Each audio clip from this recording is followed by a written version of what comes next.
ตาบองប្អូនទាំងអស់គ្នាដឹងទេមិនថាខ្មែរឬក៏ជនបរទេសនោះទេឲ្យតែគេមានគំនិតមួយល្អសម្រាប់អនាគតកូនរបស់គេគឺគេរមែងតែងតែណែនាំដឹកនាំកូនរបស់គេឲ្យខិតខំរៀនសូត្រដើម្បីคล้ายទៅជាអ្នកប្រាជ្ញឆ្លងប្រទេសនឹងគេតែបើសិនកូនរបស់បងប្អូនថ្នាក់ទី5ហើយថ្នាក់ទី7ហើយមិនទាន់ចេះភាសាអ្វីនោះខ្ញុំនិយាយផ្ដោតទៅលើភាសាបរទេសដូចជាចិននិងអង់គ្លេសបើអត់ចេះពីភាសានឹងផងតើមានអ្វីជាមូលដ្ឋានគ្រឹះឲ្យគាត់អាចតោងយកអាហារូបករណ៍នៅមហាវិទ្យាល័យក្រៅប្រទេសបានអញ្ចឹងបងប្អូនគិតឲ្យមែនទែននៅចំណុចនេះមិនមែនជាចំណុចលេងសើចទេនៅពេលដែលកូនគេកំពុងតែពេញរៀននោះគឺគេតែងតែប្រដៅកូនគេថា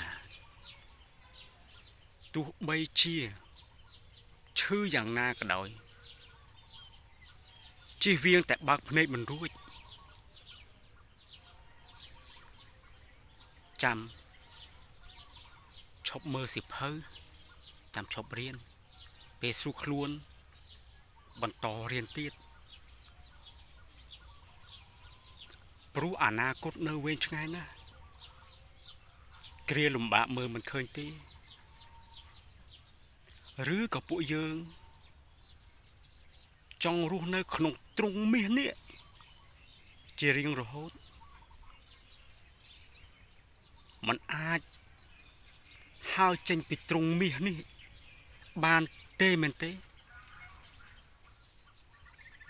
ដូច្នេះហើយទើបឪពុកម្ដាយខ្លះគាត់អត់មានលុយកាក់គ្រប់គ្រាន់នោះទេគឺគាត់ខំទៅរកស៊ីទាំងយប់ទាំងថ្ងៃលំបាកខ្លាំងនឿយហត់ខ្លាំងមិនថាថ្ងៃក្តៅរងា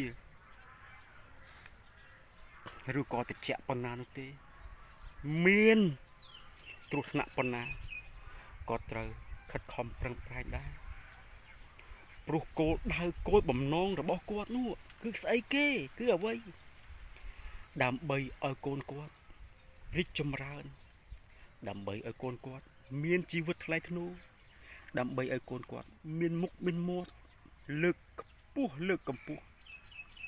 នៅមុខមាត់គ្រួសារនៅថ្ងៃអនាគតជីវិតគាត់គឺហួសពេលហើយបានមកត្រឹមសន្សំ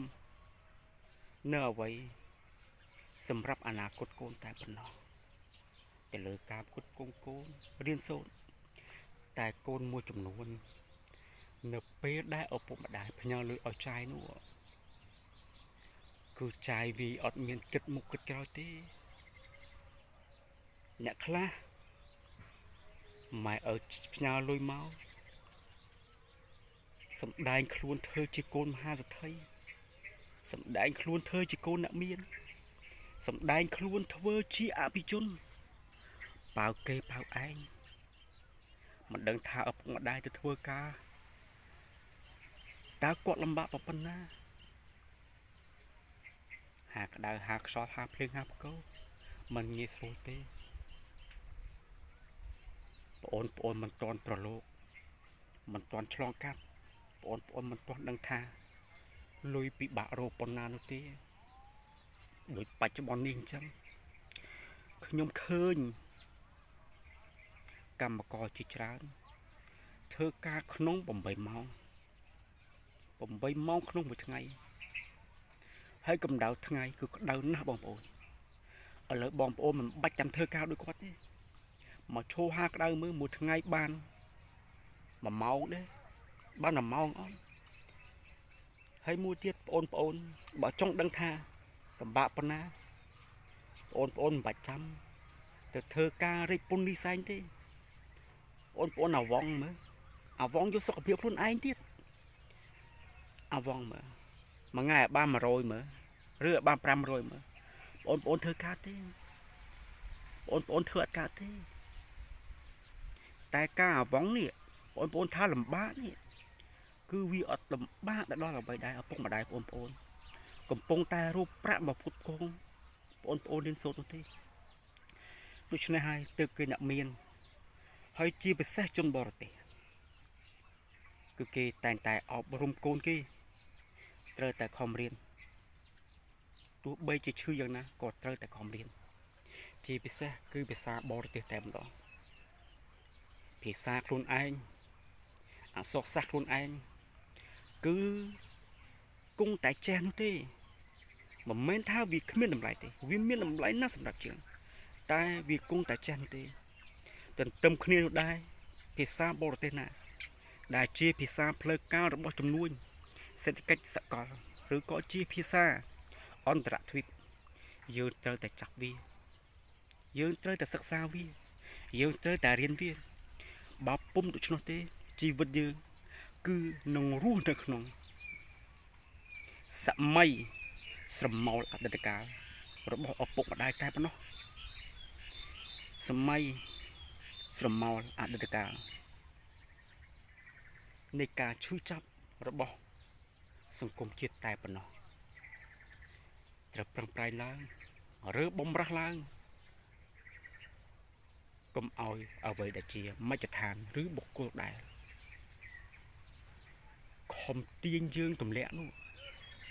ឲ្យគេអាចទាញយើងបានឲ្យសោះយើងត្រូវតែខិតខំខ្លួនឯងឲ្យសម្រេចនៅគោលដៅអ្វីដែលយើងចង់បានក្នុងករណីមួយទៀតគឺថាប្រសិនបើឪពុកម្ដាយរបស់យើងគាត់គ្មានគោលដៅច្បាស់លាស់សម្រាប់យើងទេយើងជាសម័យខ្លួននេះយើងត្រូវតែដាក់គោលដៅខ្លួនឯងតើថ្ងៃខាងមុខត្រូវធ្វើអីឲ្យពិតប្រាកដឲ្យបានជាស្នាដៃឲ្យឪពុកម្ដាយឃើញ